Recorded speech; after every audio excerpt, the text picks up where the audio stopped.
Welcome back to good morning public. Program का आखिरी हिस्सा है और अब हम क्लाइमेट चेंज के हवाले से बात करेंगे, जिसमें बार बार बात किया जाना बहुत ज़रूरी है।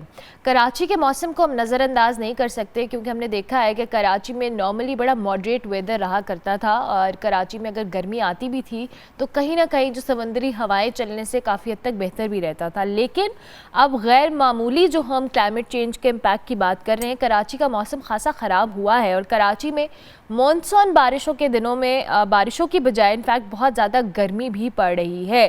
54 डिग्री सेंटीग्रेड तक महसूस की जा रही है, जो फील्स लाइक टेम्परेचर है कराची में। और इस हीट वेव या हीट के हवाले से बात करें तो गुज़िश्ता 2 रोज़ के दौरान हीट स्ट्रोक से 2 अफराद इंतकाल कर चुके हैं कराची में। कराची में जी ये शदीद गर्मी में की जो वजूहात क्या हैं, क्या इस क्लाइमेट चेंज के इम्पैक्ट से निपटने के लिए हमारे पास कोई ऐसी स्ट्रैटेजी, कोई ऐसा प्लान मौजूद है जिसका इम्पैक्ट अभी नहीं तो आइंदा आने वाले दिनों में या सालों में हमें नज़र आए? इसी पे बात करेंगे। डॉक्टर आमिर आलमगीर हमारे साथ मौजूद हैं, एसोसिएट प्रोफेसर हैं institute of environmental studies, university of Karachi. Thank you very much doctor साहब, बहुत शुक्रिया कि आपने हमें ज्वाइन किया। सबसे पहले तो ये जो क्लाइमेट चेंज के इम्पैक्ट की हम बात कर रहे हैं, जाहिर है ये बारिशों का ज़्यादा होना, ना होना, गर्मी का प्रोलॉन्ग होना, सर्दी का शॉर्ट टर्म के लिए आना, ये सारी चीज़ें क्लाइमेट चेंज का इफ़ेक्ट है।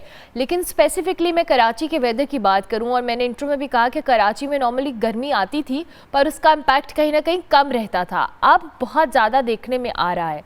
क्या कहेंगे इस हवाले से? जी बहुत शुक्रिया। क्लाइमेट चेंज जो है वो पाकिस्तान को अपने लपेट में ले चुका है। और अगर हम ग्लोबल क्लाइमेट रिस्क इंडेक्स की बात करें, जो अब तक की जो रिसेंट रिपोर्ट्स आई हैं, उसके मुताबिक पाकिस्तान इस वक्त 5th पोजीशन पर आ गया, तो ये हमारे लिए एक बहुत बड़े खतरे की बात है। और पाकिस्तान में जो एरिया सबसे ज़्यादा मुतासर है वो सिंध का कोस्टल एरिया है, जिसमें कराची भी शामिल है।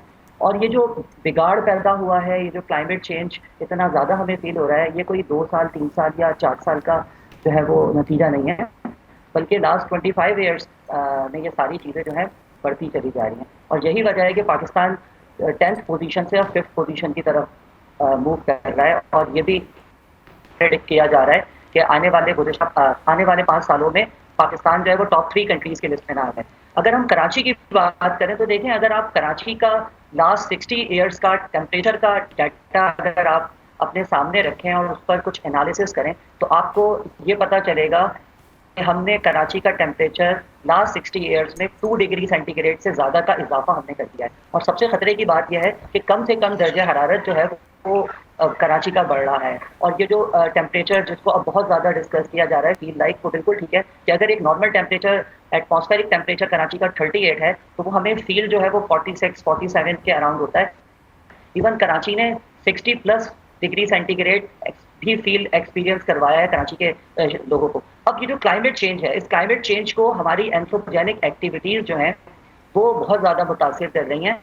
और यही वजह है कि क्लाइमेट चेंज बढ़ता चला जा रहा है। और क्लाइमेट चेंज से रिलेटेड जो बीमारियां हैं, जैसे हीट स्ट्रोक है, और उसके साथ साथ जो हमने पिछले 15 सालों में कुछ नई बीमारियां देखी, जिसमें डेंगू फीवर है, चिकनगुनिया है, और जो दूसरी वेक्टर बॉर्न डिसीजेज हैं, ये सारी डिसीजेज बढ़ती चली जा रही हैं। अब प्रॉब्लम क्या है कि हमारे पास क्लाइमेट चेंज पॉलिसी अभी तक हमने इसको इम्प्लीमेंट कर सके। क्लाइमेट चेंज पॉलिसी जो है वो प्रोविजनल लेवल पर भी नहीं है। सिंध ने अपनी क्लाइमेट चेंज पॉलिसी डेवलप की है और उस पर कुछ काम भी हुआ था, लेकिन वो भी कहीं इम्प्लीमेंट होती भी नज़र नहीं आती है।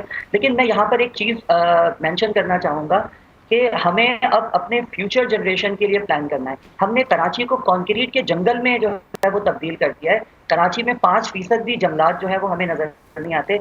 एक तरफ हम ट्री प्लांटेशन की बात करते हैं, दूसरी तरफ हम बहुत सारे हाउसिंग स्कीम्स लेकर आते हैं, अंडरपासेस और ओवरहेड ब्रिजेस की जब हम तामीर करते हैं तो हम बहुत सारे दरख्तों को काट देते हैं, ये सोचे बगैर कि ये कार्बन डाइऑक्साइड को सिंक करते हैं। और जब वो कार्बन डाइऑक्साइड के सिंक करने वाली चीज़ें जब आप नहीं रखेंगे तो टेम्परेचर में बहुत ज़्यादा फर्क आए। सही, ठीक हो गया। United nation convention on climate change ने 2030 का विजन दिया है कि हमें 4 डिग्री सेंटीग्रेड से ज़्यादा। ठीक है डॉक्टर साहब, आपकी ऑडियो का थोड़ा इशू आ रहा है। Thank you very much. Doctor Aamir Alamgir हमारे साथ मौजूद थे। क्लाइमेट चेंज के हवाले से हम बात कर रहे थे। प्रोग्राम का वक्त खत्म हुआ। मेरी आपसे मुलाकात होगी अब मंडे को, लेकिन कल और परसों आप हमारा बेस्ट ऑफ देख सकेंगे। मेरी तरफ से अल्लाह हाफ़िज़।